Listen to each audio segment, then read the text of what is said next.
അപ്പോൾ സുഹൃത്തുക്കളെ നമസ്കാരം. നമ്മളങ്ങനെ ന്യൂസിലാൻഡോട് ബൈ പറഞ്ഞ് ഓസ്ട്രേലിയയിലെത്തി. ഇപ്പോൾ 2 മാസത്തോളം നമ്മൾ നാട്ടിലുണ്ടായിരുന്നു. നാട്ടിലെ വെക്കേഷനൊക്കെ കഴിഞ്ഞ് നമ്മളങ്ങനെ ഓസ്ട്രേലിയയിലെത്തിയിട്ട് 24 മണിക്കൂറായി. അപ്പോൾ ഇന്നത്തെ നമ്മുടെ വീഡിയോയിൽ നമ്മൾ ഓസ്ട്രേലിയയിലെത്തി 24 മണിക്കൂറായി. അതിൻ്റെ വിശേഷങ്ങൾ, നമ്മുടെ യാത്ര, ആദ്യത്തെ 24 മണിക്കൂർ നമ്മൾ എന്താണ് ചെയ്തത്, നമുക്ക് എങ്ങനെ റെൻ്റൽ വീട് കിട്ടി, പിന്നെ നമ്മൾ വരുമ്പോൾ ഇമ്മീഡിയറ്റ് ആയിട്ട് ചെയ്യേണ്ട കുറച്ച് കാര്യങ്ങൾ, നമ്മുടെ എക്സ്പീരിയൻസ്, ആ ഫസ്റ്റ് 24 hours നമുക്ക് ഓസ്ട്രേലിയയെക്കുറിച്ച് തോന്നിയ കാര്യങ്ങൾ, ഇതൊക്കെയാണ് നമ്മൾ ഇന്ന് വീഡിയോയിൽ പറയുന്നത്. അപ്പോൾ എല്ലാ സുഹൃത്തുക്കൾക്കും വീഡിയോയിലേക്ക് സ്വാഗതം. അപ്പോൾ നമ്മളങ്ങനെ ന്യൂസിലാൻഡിൽ നിന്ന് പരിപാടികളെല്ലാം നിർത്തി നാട്ടിൽ വന്ന് 2-2.5 മാസം നിന്ന് അവധിയൊക്കെ ആഘോഷിച്ച് ഓസ്ട്രേലിയയിലേക്ക് തിരിച്ചു പോകാനുള്ള പെട്ടിയൊക്കെ റെഡിയാക്കി വെച്ചിട്ടുണ്ട്. അപ്പോൾ നെടുമ്പാശ്ശേരി എയർപോർട്ടിൽ നിന്ന് നമുക്ക് ഇന്ന് ദുബായ് വഴിയാണ് നമ്മൾ ഓസ്ട്രേലിയയിലെ ബ്രിസ്ബനിലേക്ക് പോകുന്നത്. അപ്പോൾ നമ്മളങ്ങനെ കുട്ടികളൊക്കെ ആയിട്ട് ഇത്രയും ബാഗൊക്കെ ആയിട്ട് സ്ട്രഗിൾ ചെയ്തിരിക്കുന്ന സമയത്താണ് പുതിയൊരു അസിസ്റ്റൻസ് പ്രോഗ്രാം അവിടെ കൊച്ചി എയർപോർട്ടിൽ വെച്ച് ഇങ്ങനെ കണ്ട് പരിചയപ്പെട്ടത്. അപ്പോൾ അവർ നമുക്ക് പല പല സ്റ്റേജുകളിലായിട്ട് നമുക്ക് ബാഗ് എത്തിച്ചു തരും. അതിനൊരു 2,000-3,000 ഒക്കെ അവർ ചാർജ് ചെയ്യുന്നുണ്ട്. പക്ഷേ നമ്മളെ സംബന്ധിച്ച് കുട്ടികളൊക്കെ കിടന്ന് ഉറങ്ങിയതുകൊണ്ടും ഒരു 2 പേരെയൊക്കെ നമ്മൾ ക്യാരി ചെയ്ത് പോകേണ്ട വന്നതുകൊണ്ടും അത് നമുക്കൊരു യൂസ്ഫുൾ ആയിട്ടുള്ള പരിപാടിയായിരുന്നു. അപ്പോൾ അങ്ങനെയൊക്കെ കുട്ടികളായിട്ട് 2-3 കുട്ടികളൊക്കെ ആയിട്ട് പോകുന്ന ആൾക്കാർക്ക് വേണമെങ്കിൽ അവർ സഹായങ്ങളൊക്കെ ചെയ്തു തരുന്നതാണ്. അതിനൊരു പെയ്ഡ് സർവീസാണ്. പക്ഷേ അറ്റ്ലീസ്റ്റ് അതൊരു ഇമിഗ്രേഷൻ വരെ എടുക്കുന്നത് നല്ലതായിരിക്കും. ഇമിഗ്രേഷൻ കഴിഞ്ഞ് നമ്മൾ ബാഗ് ഡ്രോപ്പ് ചെയ്ത് കഴിഞ്ഞ് കഴിഞ്ഞാൽ, അല്ലെങ്കിൽ ഇമിഗ്രേഷന് മുമ്പ് നമ്മൾ ബാഗ് ഡ്രോപ്പ് ചെയ്ത് കഴിഞ്ഞാൽ പിന്നെ നമുക്ക് വലിയ പ്രശ്നമില്ല. ബാഗ് ഡ്രോപ്പ് ചെയ്യുന്ന സ്ഥലം വരെ നമുക്ക് എടുത്തു കഴിഞ്ഞാൽ യൂസ്ഫുൾ ആയിരിക്കും. അപ്പോൾ ഞങ്ങൾ ചെക്കിനെല്ലാം ചെയ്ത് ഇനി നമ്മൾ നമ്മുടെ ഫ്ലൈറ്റിൽ ബോർഡ് ചെയ്യാനായിട്ട് വെയിറ്റ് ചെയ്യുകയാണ്. ഇപ്പോൾ വെളുപ്പിന് ഏകദേശം ഒരു 1-2 മണി സമയമായി. ദുബായിക്കുള്ള ഫ്ലൈറ്റ് എനിക്ക് തോന്നുന്നു 3:30 അപ്പോൾ ബാക്കി 2 കുട്ടികളൊക്കെ കിടന്ന് ഉറക്കമായി. ഇനി നമുക്ക് ഫ്ലൈറ്റിൽ കാണാം.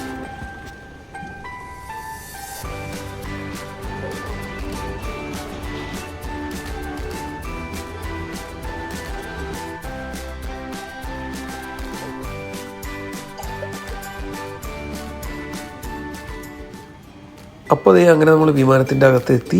കൊച്ചിയിൽ നിന്ന് ദുബായിക്കുള്ള വിമാനത്തിൽ അത്യാവശ്യം നല്ല തിരക്കുണ്ട്.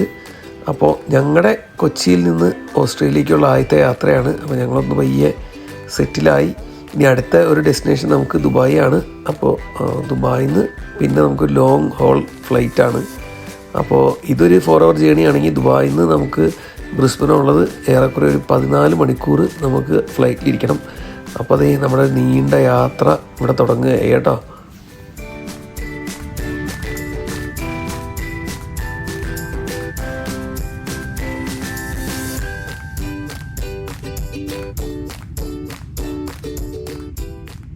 അപ്പോൾ ഫ്ലൈറ്റ് പൊങ്ങി മുകളിലെത്തി ഉടനെ തന്നെ അവർ ബ്രേക്ക്ഫാസ്റ്റ് മെനു കൊണ്ട് തന്നിട്ടുണ്ട്. വലിയ തിരക്കേടില്ലാത്ത മെനു ആണ് കേട്ടോ. അതുകൂടാണ്ട് എന്നെ അത്ഭുതപ്പെടുത്തിയ കാര്യം എന്ന് പറഞ്ഞാൽ അവർ മെനു മലയാളത്തിൽ കൂടി അടിച്ചിറക്കി തന്നിട്ടുണ്ട്. ഭയങ്കര ഒരു കൾച്ചറൽ ഇൻക്ലൂസിവിറ്റിയാണ് എന്തായാലും എമിറേറ്റ്സുകാർ ചെയ്യുന്നത്. അപ്പോൾ നമ്മൾ പ്രിഫർ ചെയ്തത് ദോശയാണ്, കുട്ടികൾക്ക് എഗ്ഗ്, സ്ക്രാമ്പിൾഡ് എഗ്ഗും. അപ്പോൾ എന്നാൽ ബ്രേക്ക്ഫാസ്റ്റ് ഒന്ന് പിടിച്ചേക്കാം.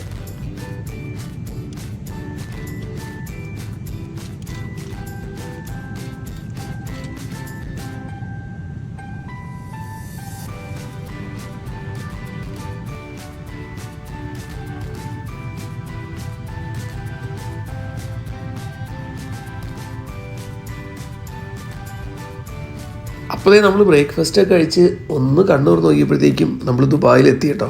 നമ്മൾ ദുബായ് ഇൻ്റർനാഷണൽ എയർപോർട്ടിൽ ലാൻഡ് ചെയ്യാണ്. അപ്പോൾ നിങ്ങൾക്കറിയാം, ദുബായ് ഇൻ്റർനാഷണൽ എയർപോർട്ട് എന്ന് പറയുന്നത് ലോകത്തിലെ ഏറ്റവും തിരക്ക് പിടിച്ച എയർപോർട്ടുകളിൽ ഒന്നാണ്. അതായത് കറക്റ്റായിട്ട് പറയുകയാണെങ്കിൽ ലോകത്തിലെ ഏറ്റവും ബിസിയസ്റ്റ് എയർപോർട്ടുകളിൽ സെക്കൻഡ് ബിസിയസ്റ്റ് എയർപോർട്ടാണ് ദുബായ്. അത് ഫസ്റ്റ് വരുന്നത് അറ്റ്ലാന്റ ഇൻ്റർനാഷണൽ എയർപോർട്ടാണ്. അപ്പോൾ എന്തായാലും നമ്മളങ്ങനെ എമിറേറ്റ്സിൻ്റെ ഫ്ലൈറ്റുകളൊക്കെ കുറേ ഇവിടെ കിടക്കുന്ന കാണാം. നല്ല രസമുണ്ട് ഇവിടുത്തെ ലാൻഡിങ്. നമ്മൾ കേരളത്തിലേക്ക് വന്ന സമയത്ത് നമ്മൾ ദുബായ് വഴി തന്നെയാണ് വന്നത് കേട്ടോ. പക്ഷേ അന്ന് നമ്മൾ വന്ന സമയത്ത് ഇതേപോലെ ഇത്ര നല്ല വ്യൂ ഒന്നും ഉണ്ടായിരുന്നില്ല. അല്പം ഡാർക്കായിരുന്നു എനിക്ക് തോന്നുന്നത്. എന്തൊക്കെയായാലും ഈ ഒരു വ്യൂ നല്ല രസമുണ്ട്. നമ്മളിപ്പോൾ ഇവിടെ വന്നു കഴിഞ്ഞപ്പോൾ നമുക്ക് കൊച്ചിയിൽ നിന്നുള്ള ആ ഒരു ഫ്ലൈറ്റ് നാളെ ഇറങ്ങാനായിട്ട് എയ്റോ ബ്രിഡ്ജ് ഇല്ല. അപ്പോൾ അവരെന്ത് പണി ചെയ്തു, അത് ഒരു ഏരിയയിൽ കൊണ്ടുവന്ന് ഫ്ലൈറ്റ് നിർത്തിയിട്ട് നമ്മളെല്ലാം ഇറക്കി ഒരു ബസ്സിൽ കൊണ്ടുപോവാണ്. എല്ലാ പാസഞ്ചേഴ്സിനെയും ബസ്സിൽ വേറെ സ്ഥലത്തേക്ക് ട്രാൻസ്പോർട്ട് ചെയ്യുന്നതാണ് കാണുന്നത് കേട്ടോ. അപ്പോൾ നമ്മൾ എയർപോർട്ടിൻ്റെ അകത്തേക്ക് തന്നെ ബസ്സിലൊരു 10-15 മിനിറ്റ് ഇങ്ങനെ പോയിക്കൊണ്ടിരിക്കുകയാണ്. അങ്ങനെ നമുക്ക് അടുത്ത ഫ്ലൈറ്റ് കയറേണ്ട ടെർമിനലിലെത്തി. അപ്പോൾ നമ്മൾ ഇവിടെ നല്ല തിരക്കുണ്ട്. നമ്മൾ നമ്മുടെ ഗേറ്റ് അന്വേഷിച്ച് പോവുകയാണ്. നമ്മൾ നേരെ നമ്മുടെ ഗേറ്റിലേക്ക് പോയിട്ട് ആ ഒരു നമ്മുടെ ഫ്ലൈറ്റ് വരുന്ന അല്ലെങ്കിൽ നമ്മുടെ ഫ്ലൈറ്റ് ബോർഡ് ചെയ്യുന്ന ആ ഒരു സ്ഥലത്ത് ചെന്നിരുന്ന് കഴിഞ്ഞാൽ അപ്പോൾ നമുക്ക് പിന്നെ വേറെ ടെൻഷനൊന്നുമില്ല. അപ്പോൾ അതുകൊണ്ട് നമ്മൾ ഈ അങ്ങോട്ടേക്ക് നീങ്ങുകയാണ്.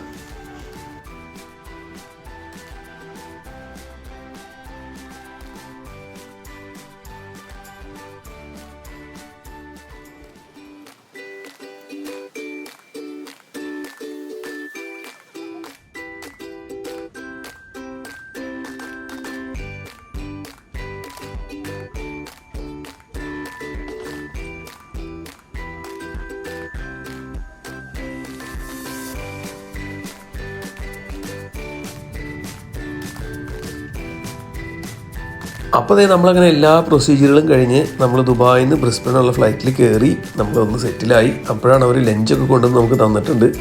അപ്പോൾ എന്തായാലും സംഗതി കൊള്ളാം. എമിറേറ്റ്സിൻ്റെ ഇതുവരെയുള്ള മീലുകളൊക്കെ വളരെ ഇഷ്ടപ്പെട്ടു. നല്ല മീലുകളാണ്, അത്യാവശ്യം കൊള്ളാം. അതേപോലെ നമുക്ക് എൻ്റർടൈൻമെൻറ്റ് സിസ്റ്റം ഒന്ന് പരിചയപ്പെട്ടാലോ. ഐസ് എന്നാണ് കേട്ടോ അവരുടെ എൻ്റർടൈൻമെൻറ്റ് സിസ്റ്റത്തെ അവർ വിളിക്കുന്നത്. വലിയ കുഴപ്പമില്ല, അത്യാവശ്യം നല്ല മൂവീസൊക്കെ ഉണ്ട്. നമ്മുടെ റീജിയണൽ മൂവീസ് മലയാളം, തെലുങ്ക്, തമിഴൊക്കെ ഉണ്ട്. അപ്പോൾ എന്തായാലും നമുക്കൊരു ഇനിയൊരു 14 മണിക്കൂർ ഫ്ലൈയിങ് ഉണ്ട്. അപ്പോൾ അടുത്ത കുറച്ച് നേരം നമുക്ക് കുറച്ച് സിനിമകളൊക്കെ കണ്ടങ്ങനെ സ്പെൻഡ് ചെയ്യാം. അപ്പോൾ ഇനി നമുക്ക് ബാക്കി വിശേഷങ്ങൾ ഓസ്ട്രേലിയയിൽ ചെന്നിട്ട് പറയാം. അപ്പോൾ അങ്ങനെ നമ്മൾ ഓസ്ട്രേലിയയിൽ എത്തിയിരിക്കുകയാണ്. നമ്മൾ പയ്യെ എയർപോർട്ടിൻ്റെ പുറത്തേക്ക് കിടക്കാനുള്ള പരിപാടിയാണ്. അപ്പോൾ ഇനി നിങ്ങൾക്കറിയാലോ ഇമിഗ്രേഷനും അങ്ങനെ കുറച്ച് പരിപാടികളൊക്കെയാണ്. അപ്പോൾ ബാക്കി വിശേഷങ്ങൾ എയർപോർട്ടിൻ്റെ പുറത്തെത്തി കഴിയും പറയാം. കാരണം പെട്ടികളും കാര്യങ്ങളും കുട്ടികളും ഒക്കെ ആയിട്ട് കൈ നിറയെ ഉത്തരവാദിത്തങ്ങളുണ്ട്.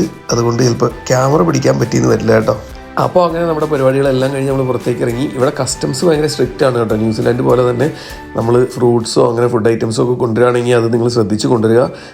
വെബ്സൈറ്റിൽ ചെക്ക് ചെയ്ത് കഴിഞ്ഞാൽ അറിയാൻ പറ്റും എന്തൊക്കെ കൊണ്ടുവരാൻ പറ്റും, എന്തൊക്കെ കൊണ്ടുവരാൻ പറ്റത്തില്ല എന്ന്. പ്രത്യേകിച്ച് നിങ്ങൾ സ്പൈസസ് ഒക്കെ കൊണ്ടുവരികയാണെങ്കിൽ അത് കൊമേഴ്ഷ്യലി പാക്ക് ചെയ്ത ഐറ്റം മാത്രം കൊണ്ടുവരിക. കാരണം നമ്മൾ കൊണ്ടുവന്ന കുറച്ച് ഐറ്റംസൊക്കെ ഒരു എടുത്ത് കളഞ്ഞു. അതേപോലെ തന്നെ എയർപോർട്ടിൻ്റെ പുറത്തിറങ്ങുമ്പോൾ നമുക്ക് ട്രാൻസ്പോർട്ടേഷൻ ഇവിടെ വളരെ എളുപ്പമാണ്. ഇപ്പോൾ നമ്മൾ ഒത്തിരി ബാഗൊക്കെ ആയിട്ടാണ് വരുന്നത്, ഒത്തിരി ആൾക്കാരൊക്കെ ഉണ്ടെന്നുണ്ടെങ്കിൽ 13 ക്യാബ്സ് എന്ന് പറഞ്ഞൊരു സംഗതിയുണ്ട്. അപ്പോൾ അതിൻ്റെ അകത്ത് നമുക്ക് ഒരു 7-8 ആൾക്കാരെയും 10-12 പെട്ടിയൊക്കെ ട്രാൻസ്പോർട്ട് ചെയ്യാനുള്ള സെറ്റപ്പ് അതിൻ്റെ അകത്തുണ്ട്. അപ്പോൾ നമ്മളിനി ഒരു നൈറ്റ് സ്പെൻഡ് ചെയ്യാൻ പോകുന്നത് നമ്മുടെ സുഹൃത്തിൻ്റെ വീട്ടിലാണ്. നമ്മുടെ സുഹൃത്തായിട്ടുള്ള ടോമിൻ്റെ സെഫിയുടെയും വീട്ടിലാണ്. അത് കഴിഞ്ഞിട്ട് അവിടെ നിന്ന് ഒരു നൈറ്റ് നിന്ന് കഴിഞ്ഞിട്ട് നമ്മൾ റെൻറ്റിനെടുത്ത് വീട്ടിലേക്ക് നമ്മൾ പോകും. അപ്പോൾ ഓക്കെ, സ്റ്റേ ട്യൂൺ. വിശേഷങ്ങൾ കഴിഞ്ഞിട്ടില്ല. അപ്പോൾ ഇതാണ് നമ്മുടെ വീട്. നമ്മൾ ഓൺലൈൻ വഴി റെൻറ്റിനെടുത്ത വീടാണ്. നമ്മൾ നാട്ടിലിരുന്ന് ഇങ്ങോട്ട് വരുന്നതിന് 2 ആഴ്ച മുമ്പ് അപ്ലൈ ചെയ്ത് വീട് കിട്ടി. നമുക്ക് വളരെ ഈസി ആയിരുന്നു പ്രോസസ്സ്. നമ്മൾ ഒരു വീട് അപ്ലൈ ചെയ്തു, അത് കിട്ടി. നമ്മൾ വന്നിറങ്ങിയിട്ട് ആകെ അലമ്പാണ് കേട്ടോ. നമ്മുടെ പെട്ടിയൊക്കെ ഗ്യാരേജിൽ വെച്ചിട്ടുള്ളൂ. നമ്മൾ ഓരോന്ന് സോർട്ട് ചെയ്ത് അകത്തേക്ക് കയറ്റുന്നുള്ളൂ. ഹലോ, നമ്മൾ നല്ല സോർട്ടിങ്ങിലാണ്. അപ്പോൾ വീടിൻ്റെ അകമൊക്കെ പിന്നെ ഒരു ദിവസം ഡീറ്റെയിൽ ആയിട്ട് കാണിക്കാം. കാരണം ഇപ്പോൾ കാണിച്ച് കഴിഞ്ഞാൽ ആകെ അലമ്പായിട്ട് കിടക്കുക. ഓക്കെ, നല്ലൊരു സബർബാണ് കേട്ടോ. നമ്മളുള്ളത് ബ്രിസ്ബണിനടുത്ത് ഇപ്സ്വിച്ച് എന്ന് പറഞ്ഞൊരു സ്ഥലത്താണ്. പുതിയ വീടുകളാണെല്ലാം. വീടിൻ്റെയൊക്കെ റെൻറ്റ് $620 വീക്കിലി വരും. നമുക്ക് ഈസി ആപ്ലിക്കേഷനായിരുന്നു. നമുക്ക് ഒരു പെർമനൻറ്റ് ജോബ് കോൺട്രാക്റ്റ് ഉണ്ടെങ്കിൽ നമുക്ക് ഓൺലൈനിൽ അപ്ലൈ ചെയ്ത് കഴിഞ്ഞാൽ വീട് കിട്ടാൻ വലിയ പാടില്ല. ഇവിടെ നമ്മൾ അപ്ലൈ ചെയ്ത് ഒരു വീട് അപ്ലൈ ചെയ്തുള്ളത് കിട്ടി നമുക്ക്.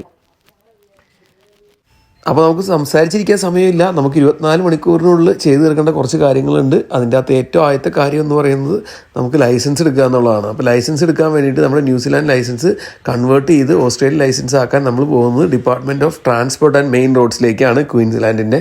അപ്പോൾ അവിടെ ചെന്ന് നമ്മുടെ ന്യൂസിലാൻഡ് ലൈസൻസും അത് കൂടാതെ നമ്മുടെ വേറൊരു 2 ID, അത് ഒരു ID എന്ന് ഉദ്ദേശിക്കുന്നത് ഒന്നല്ലെങ്കിൽ നമ്മുടെ ബാങ്ക് കാർഡുകളോ അങ്ങനെ എന്തെങ്കിലുമൊക്കെ മതി. നമ്മളപ്പോൾ ന്യൂസിലാൻഡിൽ നിന്ന് വരുന്നവരൊക്കെ ന്യൂസിലാൻഡിലുള്ള ബാങ്ക് കാർഡുകളൊക്കെ കളയാതെ വയ്ക്കുക. ഇവിടെ അതൊരു സപ്പോർട്ടിങ് ID ആയിട്ടൊക്കെ നമ്മുടെ പേര് ഉണ്ടെങ്കിൽ ആ ബാങ്ക് കാർഡ് നമുക്ക് ഉപയോഗിക്കാം. അപ്പോൾ നമുക്ക് ലൈസൻസ് എടുക്കാൻ ചെന്ന് കഴിയുമ്പോൾ നമ്മുടെ ന്യൂസിലാൻഡ് ലൈസൻസ് കൂടാണ്ട് നമ്മുടെ അഡ്രസ് പ്രൂഫ്, പിന്നെ നമുക്ക് വേറെ 2 ID എന്തെങ്കിലും വേണം. അപ്പോൾ അത് അവർ അക്സെപ്റ്റ് ചെയ്യുന്നത് നമ്മുടെ പാസ്പോർട്ട് ഒബിയസ്ലി വേണം. പിന്നെ അത് കൂടാണ്ട് 2 ബാങ്ക് കാർഡും കൂടി ഉണ്ടെന്നുണ്ടെങ്കിൽ ATM കാർഡ് ഞാൻ ഉദ്ദേശിച്ചത്, ക്രെഡിറ്റ് കാർഡോ ഡെബിറ്റ് കാർഡോ ഉണ്ടെന്നുണ്ടെങ്കിൽ അത് രണ്ട് ബാങ്കിൻ്റെ ആയിരിക്കണം. ഇത്രയും കാര്യങ്ങളുണ്ടെങ്കിലാണ് അവർ നമുക്ക് ഒരു ന്യൂസിലാൻഡ് ലൈസൻസിൽ നിന്ന് ഓസ്ട്രേലിയൻ ലൈസൻസിലേക്ക് കൺവേർട്ട് ചെയ്ത് തരുള്ളൂ. അതുകൂടാണ്ട് നമുക്ക് മസ്റ്റായിട്ടും വേണ്ടൊരു കാര്യമാണ് ഓസ്ട്രേലിയൻ ബാങ്ക് അക്കൗണ്ട്. അപ്പോൾ നിങ്ങൾ ഇവിടേക്ക് വരുന്നതിന് മുമ്പാണെങ്കിൽ കോമൺവെൽത്ത് ബാങ്ക് ഓഫ് ഓസ്ട്രേലിയയുടെ വെബ്സൈറ്റിൽ കയറി കഴിഞ്ഞ് കഴിഞ്ഞാൽ നിങ്ങൾക്കൊരു ഓൺലൈൻ അക്കൗണ്ട് തുടങ്ങാനായിട്ട് പറ്റും.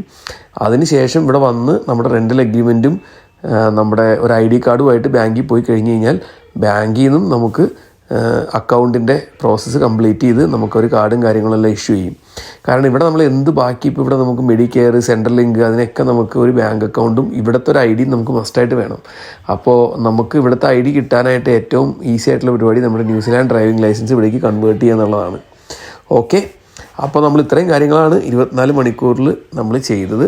പിന്നെ നമുക്ക് ചെറിയൊരു ഗ്രോസറി ഷോപ്പിങ്ങും നമുക്ക് അത്യാവശ്യം വേണ്ട നമ്മൾ ഈ ഇപ്പോൾ വാടകയ്ക്ക് എടുത്ത വീട്ടിലേക്കുള്ള ഫർണിച്ചറുകളും എസെൻഷ്യൽസും ഒക്കെ പർച്ചേസ് ചെയ്യുക എന്നുള്ളതാണ് അടുത്തൊരു ഡ്യൂട്ടി. അപ്പോൾ നമ്മുടെ ആദ്യത്തെ 24 മണിക്കൂർ നല്ല തിരക്കുള്ള 24 മണിക്കൂറായിരുന്നു.